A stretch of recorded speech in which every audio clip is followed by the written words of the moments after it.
So I know my times are off, but you know, I have I definitely I have a doubleheader, which is the first time in Ellis Talker history. But you know what? I wanted to get these candidates out for you so you can you can make an informed vote. And I'm all about that. So welcome to the Ellis Talker Show. I'm DV LeBron, and today I have a very special guest, Miss Shari Dawson. How are you, ma'am? Hey, I'm doing great. So Sherry is running for, and do you mind if I call you by your first name?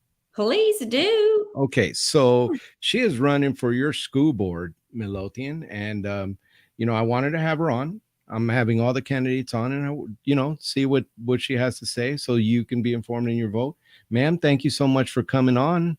So happy to be here. So I wanted you to go ahead and tell the audience kind of a bio about you, so they could get to know you. Absolutely. Yes. So my husband and I moved here 16 years ago. And the cool thing is that we moved here specifically so our children could attend Midlothian ISD. We lived north of Houston at the time, and my husband was working in the DFW area, and he was coming home just on the weekends, and we thought, that work would run out eventually, but it never did, thankfully. And so we said, you know what, we're tired of living these separate lives and him missing out on so much from the kids. And so we said, we're moving to DFW. We don't know where, but we're moving up there somewhere. And so I started just researching schools and figuring out which school I wanted my kids to attend. And then we would figure out where we were going to live. So it was just based on where did I think our kids could get the best education possible. So we landed on Midlothian. So that's where we live, and that's where we've lived for the last 16 years. So it's been amazing. My kids have, my husband and I both attended public school, and all three of our sons attended public school. I have two that graduated from Heritage High School. One of those has already graduated from Tarleton with an ag business degree. Super proud of him. And then the middle son is going to graduate in December from Tarleton as well. So we're excited about that for him. And I have a junior that is attending Heritage High School. So all boys. I'm super outnumbered in this household. So, but it's okay. I'm good with it. Really, it's All boys. all boys. I can handle them. I'm not scared. Okay, you ain't scared. That's good. That's good. So, I wanted to talk to you about your, kind of what you do, what's your profession, and what is your connection with education? Sure. So, well, just kind of going back to my story for just a second is we lived here for about 2 years, and then I realized that, hey, you know what? I think I want to work for this school district.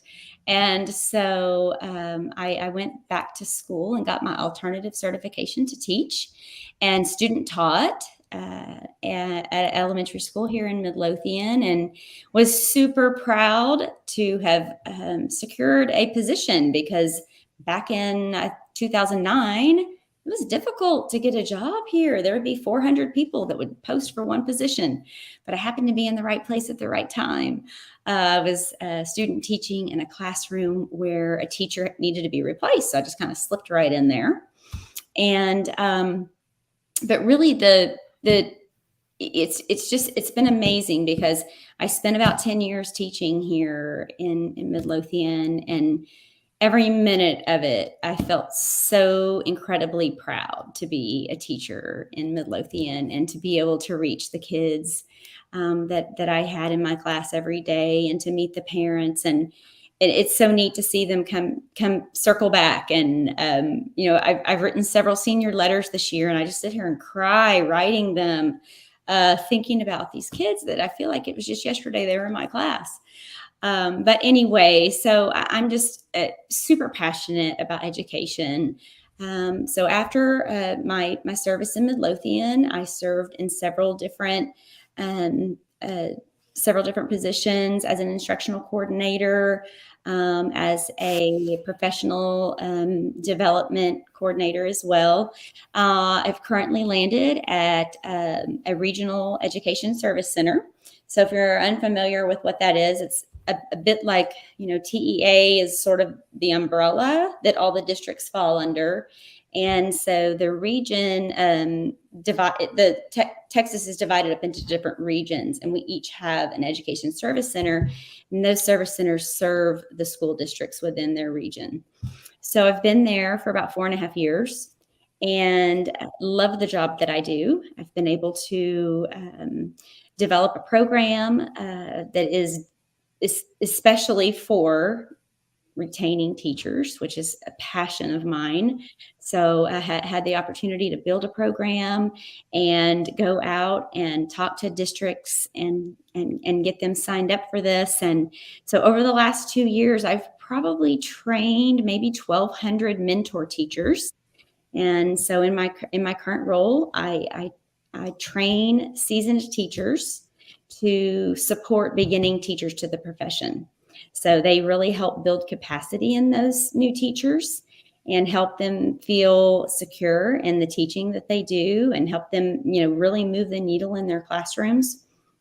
So I'm really proud about that. But, in that role, I'm able to see a lot of different things. I'm currently serving in over 21 different districts in our region. And so I see a lot of great things happening in education in Texas. And that gives me great hope. Because, on social media and in the news, all you hear about is everybody's fleeing the profession. It's so terrible. Teachers are miserable and they're leaving, right? But in my work, I do get to see little pockets of hope where teachers are happy and excited about the job that they're doing. And so that is what I want to see in every school district, right? Is teachers that are happy, because at the end of the day, when we invest in our teachers, we're investing in our students. So that's very important to me. And I feel like it gives me a perspective that the school board could benefit from, for sure. Well, it sounds like you've been around education and understand some of it. So that's always a plus. So why did you want to? Because this is a rough and tumble thing in Ellis County. These politics can get a little rough. So what made you want to serve? I mean, want to put yourself kind of to run this, and Sure. what Yeah. talk about your passion for this. Yeah. So I'm awfully passionate about education. And happen to be super passionate about teachers. Obviously, that's my career. I built my career around that, around supporting teachers in the profession. And I know that some of the retention problems that we're having in Midlothian, it's not specific to this district. It's happening in other places too. But I think that at some point, I just thought, you know what? I want every teacher in Midlothian to feel the pride that I felt back in 2009 when I was hired as a teacher. I want them all to feel that, right? Because that oozes from all the pores in their body every time they walk into the classroom with their students. And I want us to get back to that, because it's so important that teachers feel valued and supported. And so I just felt very compelled to run, because I want to be a voice for teachers and for students and for the community. I want to be, plugged in with all of those parties so that I can try to be a catalyst for change. We have to remember that the kids in our school district are learning in an environment that has been created by a teacher. And a teacher who is truly supported and valued and appreciated is going to feel way more positive and going to have a dynamic learning environment in which kids are going to thrive. Well, we definitely, so we any employee Mhm. feels when they feel valued, they're definitely going to do better. So that's definitely something to be said. So I want Awesome. to kind of jump into the issues, Okay. and there's a lot of stuff facing our community. We're growing exponentially. There's just so many issues. So the first one I wanted to go into was taxes, because Okay. school board happens to be in Texas. School board is probably one of the most, if not the most, important election that nobody knows about until they get their tax bill. When they Right. get their There's tax bill, hey, then it's like, oh my God, what happened? right. So, um, taxes are a real thing, and they're hurting people, and there are people having to leave this community and maybe even the schools that they love, because they can't afford these taxes. So, as a school, if you were elected onto the school board, Okay. what is your thoughts on taxes, and Ooh. would you support lowering them? I mean, I think if you can ever lower taxes, if you have the ability to do so, then heck yeah. Why would you not? There would be no negatives to that as long as everybody has what they need, right? But I think as a school district, we want to be able to minimize taxes while at the same time being able to maximize what we can get for our kids. Right. And and that's the because that's what we're all here for. That's what a school district exists for, is for the kids. So I think that and I also understand that if Midlothian ISD is doing well, then guess what? So are our property values. And I know people want to make sure that their property values um, are advantageous, and that so that people will continue to want to move to this area. But there's definitely a direct and positive correlation with the success of a school district and property values. So Well, people come to the town, and you said it in your personal story. You yeah, came here for the schools, and absolutely. a lot of people say they come here for the schools. There's Yes. something to be said about that. Yeah. That along with taxes, right now there is a bond that MISD is proposing, and I plan on having Dr. Fay on to speak. Yes, I'm excited about that. That's Yeah. tomorrow. I plan on extensively, or we're going to have a more extensive interview about the bond. But I kind of wanted to get an overview of your thoughts on the bond. Hmm. Okay. So do you want me to go into like which each proposition contains, or do you want me to just kind of give you an overview? Because we could You, just do it for an hour. ma'am, go ahead and go into it. This is your chance to speak to the So voters of Midlothian. there is an amazing tool on Midlothian's website right now. And so if you go, I wrote down the directions. So everybody get your pen and paper ready. If you go to misd.gs, at the home page, at the very top, it will say Bond 2023. Click on that. Okay. And then if you click on that, it's going to give you all the details of the bonds. Of the bond propositions. There's three propositions, A, B, and C.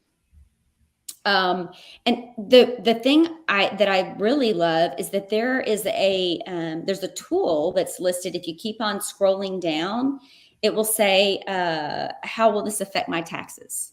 Oh, you're going there. Look at this. Oh my gosh, this is greatness.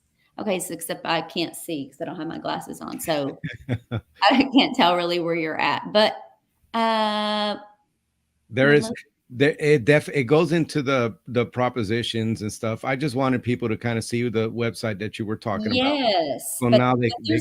there's a calculator that allows you to plug in. There's like a sliding bar where you can slide the bar to the value of your home, and it will tell you exactly how much some of the propositions may affect you on a monthly basis.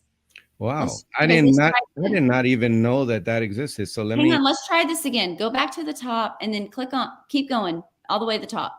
All It's right. like that dark. There Yeah. you go. Oh, look at that. Wow. Okay, click that. This is good. This is good that we're walking through this. Okay, what happened? Now scroll maybe. Yeah, I'm scrolling. MI on the 6th, the election, MISD community will vote on a district bond of Oh, we're not 415 seeing that million. part on And this then, and screen, then, or I'm oh, not. oh, no, no, I'm sorry. I understand why now.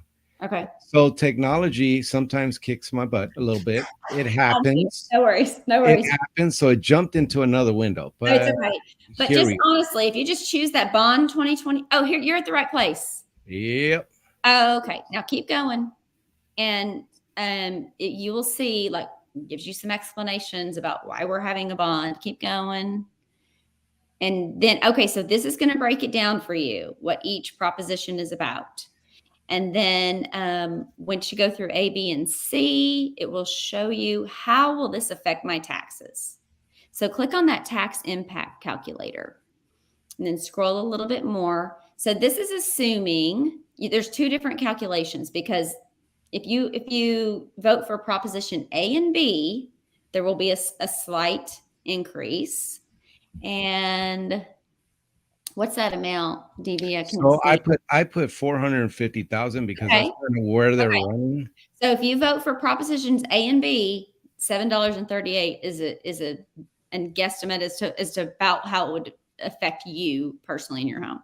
If you vote for all three, $9.78. I know this is a really cool tool. I Isn't didn't that even know neat? this Yeah. existed. Okay. So yeah. It's a So tool, people, so that you can get yeah. information. Yes, do that. Go there. I think that's amazing that they put that out there. So for me, propositions A and C, they're a no-brainer. They're like slam dunks because they will not increase our taxes. Okay? If you vote A, C, there's no tax increase. But if you do vote A and B, there is a slight tax increase, and then A, B, and C, also a tax increase. We just saw that with those examples that you just showed us. So proposition B it has to do with storm shelters in schools that don't already have them. And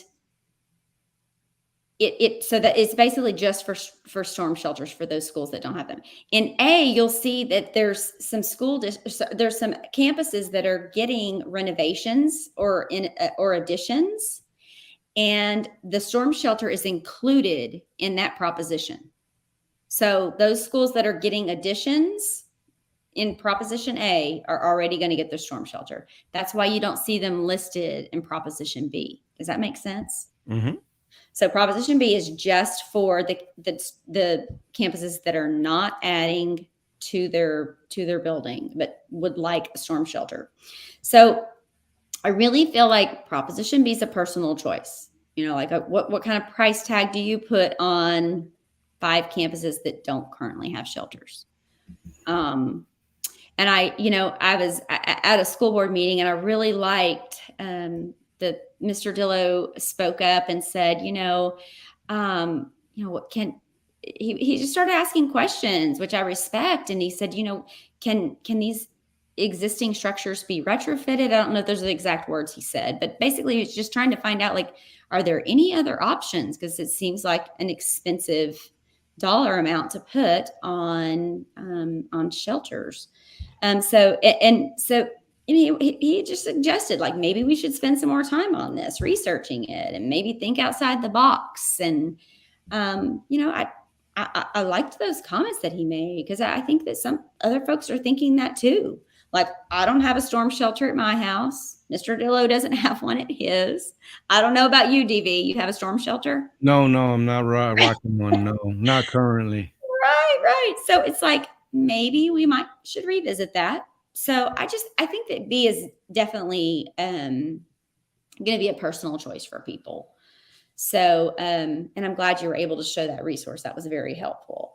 But it's important for our community to know that within the next 6 years, the school district is literally going to be at the point where we can't take any more students. Like, we're going to be at max capacity. And in fact, in 2 years, we'll have 2 elementary schools that will be at max capacity. Right. So, you know what? Like, we have to do what we need to do for these kids, and be sure that they have what they need so that they can learn. And so, and again, it kind of comes back to the point. I mean, I do sympathize with the fact that people are frustrated with the fact that their home values are going up and they're having to pay more for taxes. And so that's why I do encourage you to, check out that website, and scroll down and see like exactly how that would affect you personally. And just kind of make your decision from there. And when it comes to bonds, there's a lot of stuff that goes into those things. So make sure you do all your homework. I mean, that's one resource. MISD is one resource. There are others. Make sure you look into it. That's going to Yeah, affect you and your bottom line. So make sure you're on absolutely. that. For sure. Um, And I the do have some other questions about bonds that I Mhm. hope will be answered later.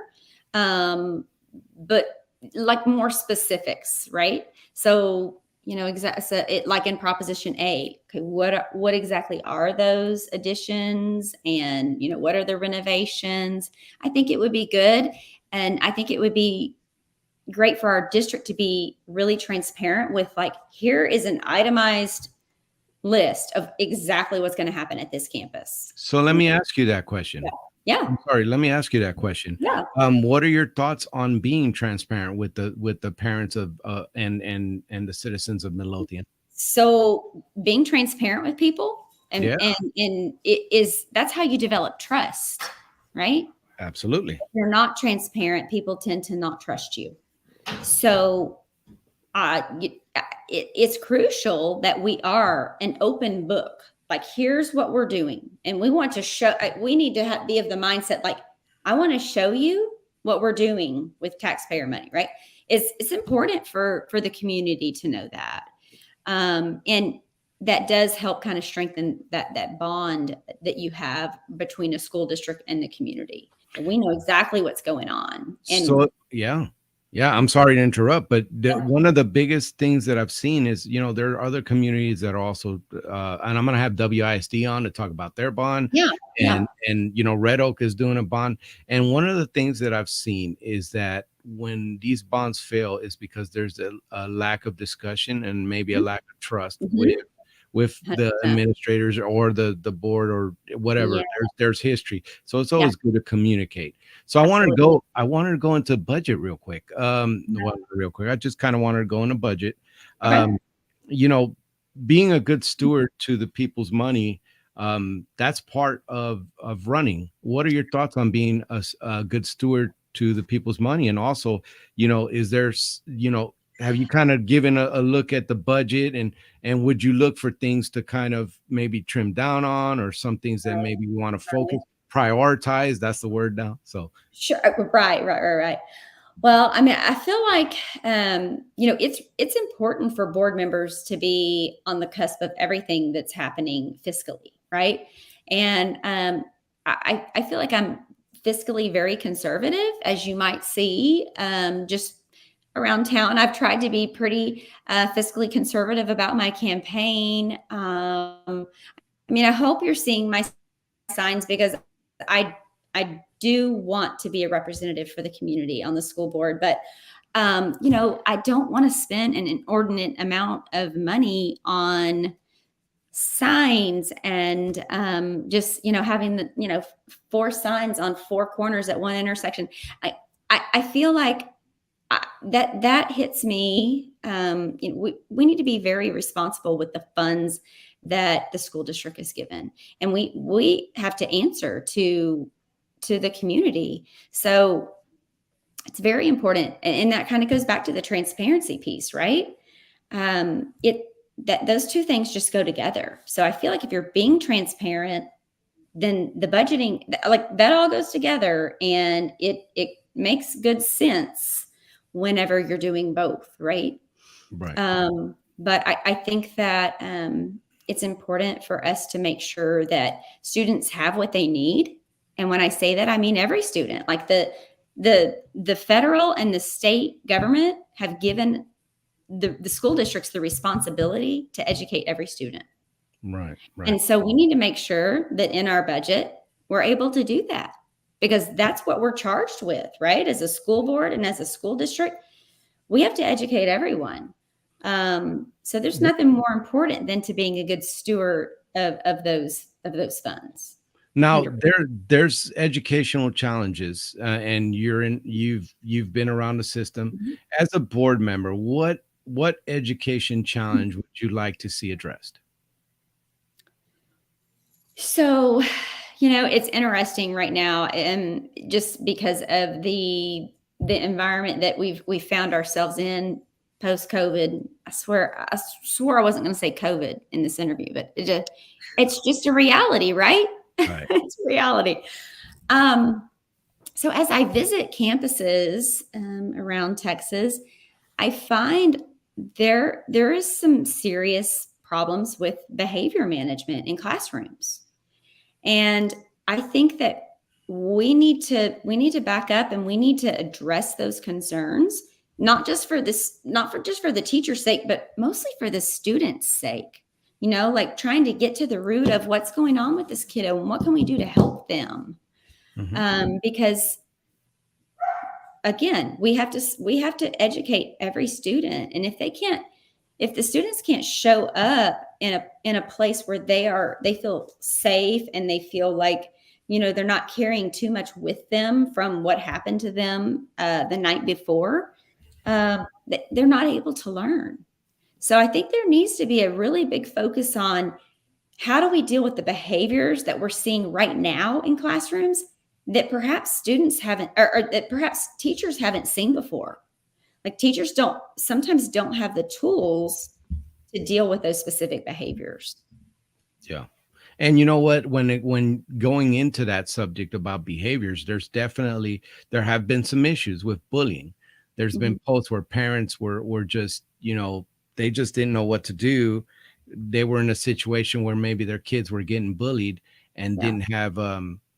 um didn't have a recourse to that. So yeah, I wanted you to kind of speak on that, on bullying, since that's part of those behavior issues.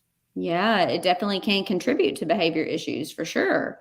Um, I I think a lot of that goes back to the culture of a campus, and that the culture that is set by strong leaders that are serving there, where kids feel safe to be able to go to someone. Maybe it's the assistant principal, or maybe it's the counselor, or maybe it's the someone in the athletics department or the ag department, or whoever they feel a connection to.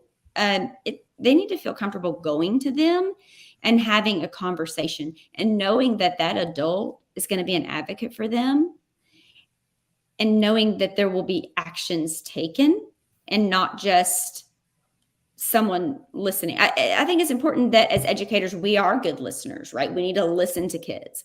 Mhm. But then we also need to make sure that actions are taken so that something like that doesn't happen again to that student or anyone else for that matter, right? So can parents, if they're having that issue, can they reach out to you, Miss Dawson, if you're elected? I hope that they will. I Okay. do. I hope that they will. Yeah, I hope that they reach out to their administrator first, right? Right. But if they're not getting the response that they feel like they deserve or need, then I hope they will reach out to a board member, because every student in Midlothian ISD is important to the school board members, every single one.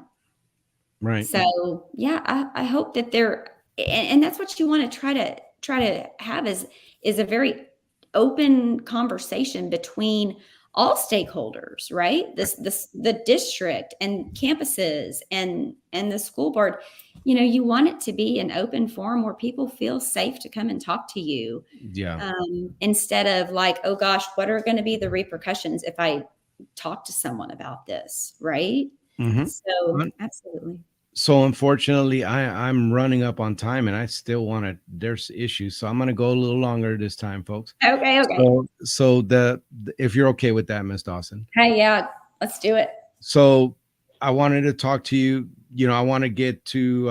I want to ask you about special education. Then I'm going to ask you for some about some social questions. Okay. So is special education is definitely an issue that's near and dear to any special education Mhm, mom or dad, mhm. like me, and other parents that are in the district. So I kind of want to get your thoughts on special education. Those kids don't get the attention that every other thing gets, and those kids are the most in need. And sometimes not willingly, or I'm not putting intent in there, but sometimes they Right. don't get what they need. And so I wanted you to kind of speak on that. You mean the students don't know what they need? Well, no, they don't get what they need, or the Oh, some fall through the special education crack. So I just kind of wanted you to overall speak on special education. so, I mean, I talked about this earlier, like, the federal and the state government has charged school districts with serving every student. And so we have to do everything within our control to make sure that those students are served and served well. Like, special education students deserve to excel just as well as any other student, right? And so it might take extra effort on our part as a school district, but I think that teachers are up for that challenge. I think that teachers overall are willing and ready to do what they can for kids. Like, teachers have, you don't get in this occupation just to make money, right? Or just to have summers off. You do it because you have a heart for it. And if you have a heart for kids at all, you have a heart for special ed kids too. And, I have special ed children in my own family, that live in another state. And, you know, I'm conversating with them regularly about, like, what are the things they can do in partnership with their school to get the services that they need. And I think that you can definitely form what feels like and what really is a partnership between a school district and parents of special education Right. students. Right. And that's crucial to making sure that students get what they need and that parents feel like they're heard. Right. You, as a parent, have just as much say about your child's education as the teachers and the administrators. And we teachers, I feel like, for the most part, they want to hear what you have to say because they want your kids to succeed. Right. So, and who knows them better than you as their parent?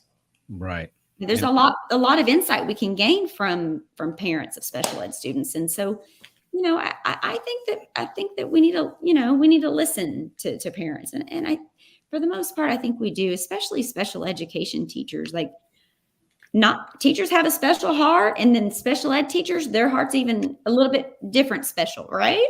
yeah. It's like they have this, they feel drawn towards kiddos that have special needs and want to help them. So, uh, it is very important, and it should be no less important than educating the general ed student, for sure. Right. And so, because I'm a little over on time, I'm going to get It's into the. probably because I'm so long-winded. I'm sorry. No, that's fine. I told you these things go quick, don't they? Well, So right. And when you're passionate about something, it's hard to just cut it off at like two sentences. I'm yeah. sorry. No, no. This is about you and getting your getting No, your like, it's about things. the school district and about them having the right people in the right seats. Yes, That's ma'am. what I Yes, mean. ma'am. So, social issues. There's Okay. been, in the last few years, there's been concerns about curriculum that's coming down. CRT is the big buzzword, but it's stuff that may be related to that, or inspired by that college level course. Yeah. And so I wanted to kind of ask you your thoughts on that, because you will be driving some policy, and so that's important. So I wanted you to speak on that. So, I do understand the concern, and I'm a parent too, right? And I've got a student that's still in the school district as well, and so it is important, and parents need to be heard, when they have concerns like this. And it kind of brings back in that transparency and the ability to, be approachable. Like, the school district and the school board members need to be able. People want to be able to go to them, right? And they're not going to if they're not approachable.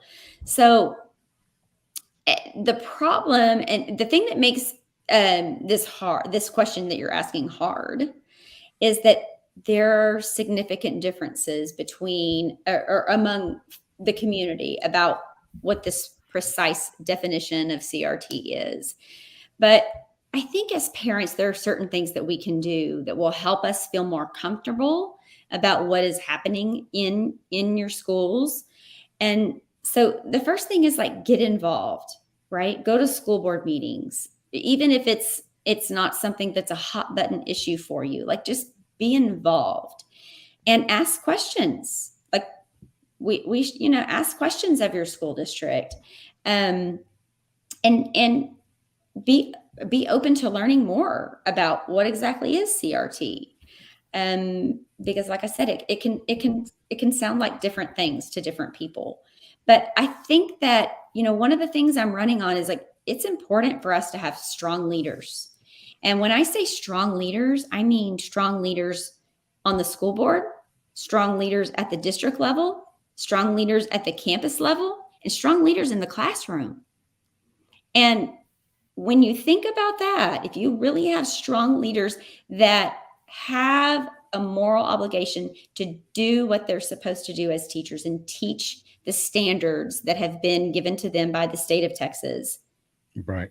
you And and have that transparency and you trust them, then I pray that parents don't have to worry about that anymore. It hurts my heart to think that parents send their kids to school worrying about that. there has, yeah, and the thing is that there has been some serious uh, around the state. There's been things that's Yeah, happened that's eroded some trust, and then it's just as there's been some serious contention right. among in boards all over the state. Mhm. And one of the issues too that came out in the last year and a half was books that may have been inappropriate, and they Right, were clearly inappropriate. right. So can you speak on that? Well, I do know that Midlothian has dove in and is doing their due diligence and making sure that there are not inappropriate books in libraries. So, I've spoken with them about that specifically, and so I know that they're doing what they need to do to make sure that we have appropriate books in the hands of kids. That's the first thing I want in the hands of a kid is a book. Hmm. But man, we don't need to worry about as parents as if it's an appropriate book, right? And so we let parents make those decisions. If you want your students to read books that may not be what a school district deems as appropriate, then you can do that as a parent. That's your choice. But we also have a responsibility at the school district level to protect kids too. So um, Yeah.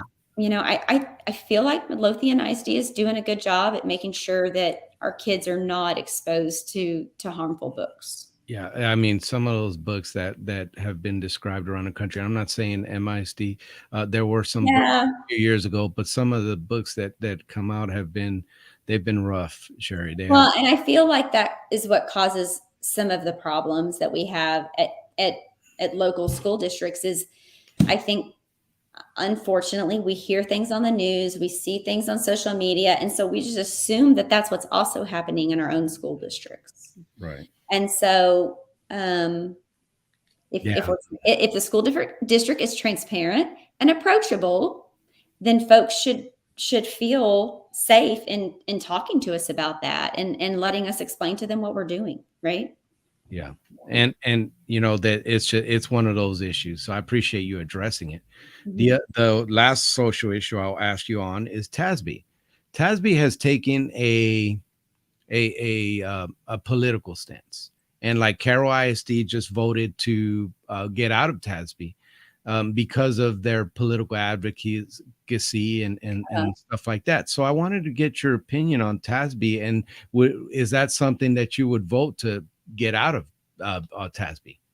Okay, so I feel like there's not enough information out there right now for me to make an educated decision on that. I think that there's conflicting things that are showing up on their website as well as TEA's website, and I don't think that there's quite enough information out there to make an informed decision. If I were a board member right now, I wouldn't feel comfortable making that decision. I'm not saying I would be for it or against it, but you know, I'm an educator and I believe in research, and you have to do a lot of research in order to get to the root. Right. So we can't just, I don't think it's good to have these knee jerk reactions like, oh gosh, another school district, decided to pull away from TASB. Oh, we better do that too.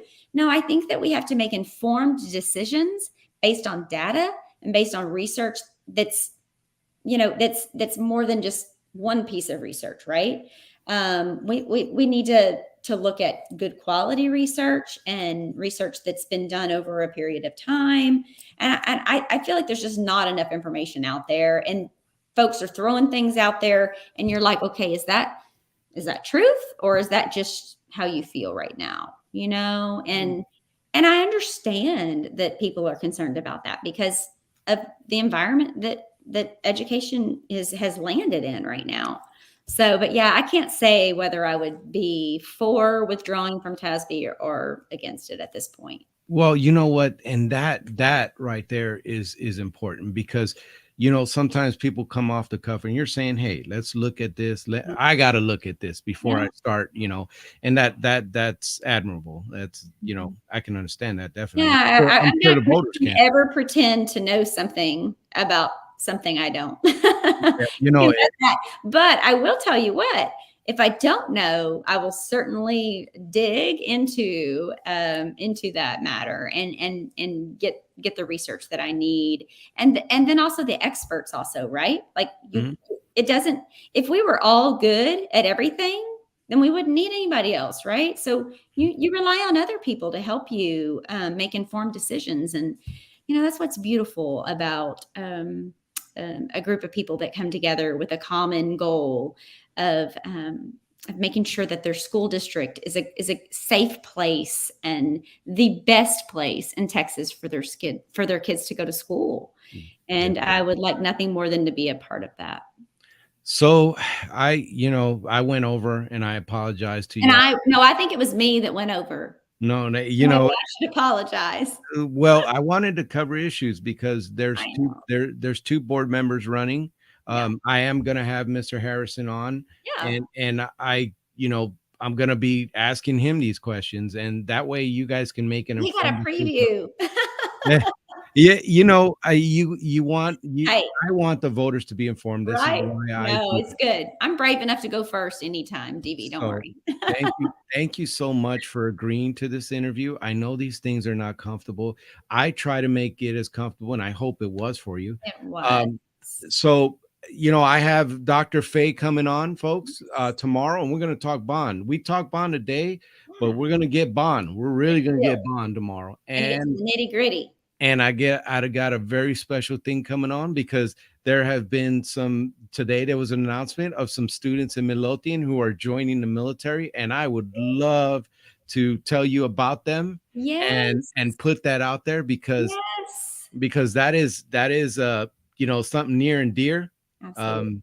I want to thank them, and so I'm gonna highlight their names tomorrow. Absolutely. Miss And Dawson, hey, you can thank be a good mentor for them, DV. Oh, no, no, no. They No, can oh, do yeah, better. They can do better. Okay, yeah. well, Miss Dawson, thank you so much for coming on. Thank Can you stick you. around? Sure. All right. Thank you so Absolutely. much for watching, folks. I Thanks. appreciate you. I Thanks need so your much. support. And please contact me, Dawson for School Board at gmail.com if you Oh, have any no. questions at I am all. sorry. No. Closing statement. I'm Oh, getting ahead of myself. oh Can you my do a gosh. closing statement and I'll shut it Because down? I've talked so much, you don't have any more time for it. Hey guys, I just have to tell you, it's the reason I'm running for school board is because I have a heart for public education. I have a heart for teachers and students and for the community. And really, I feel like this is what I was led to do, and I want to be a voice for the teachers, and I want to be able to talk to the school board members about what it feels like to be boots on the ground, right? Because it's not been that long that I was a classroom teacher. And every week I have the chance to be in a different classroom somewhere in the state of Texas. And I feel so blessed to have that, and just to be able to keep that connection of like what it's like. I never ever want to forget what it's like to be a teacher in a classroom. But I also want to make sure that we are doing what's right for kids. We're doing what's right for our school district and for taxpayers. And I'm just excited about this. And I really hope that I have your vote. And if not, I want to talk to you. I've had some tense conversations, but y'all remember, I come from a home of 4 boys because I'm including my husband, right? And I'm not scared. So come on. Like, I want you to bring me the hard questions and let's talk about it. So please contact me and I'd be happy to meet you for coffee, and let's get down to the conversations that need to be had. I can attest to that. She will meet with you for coffee. We haven't had that opportunity No, we've yet, only but tried I hope we do. like 4 Um, times. thank you so much for coming on again, and make sure you watch and continue watching, support, like, share, because Facebook doesn't like when I share, but they like when you share. You Oh, guys good. take care. Good deal.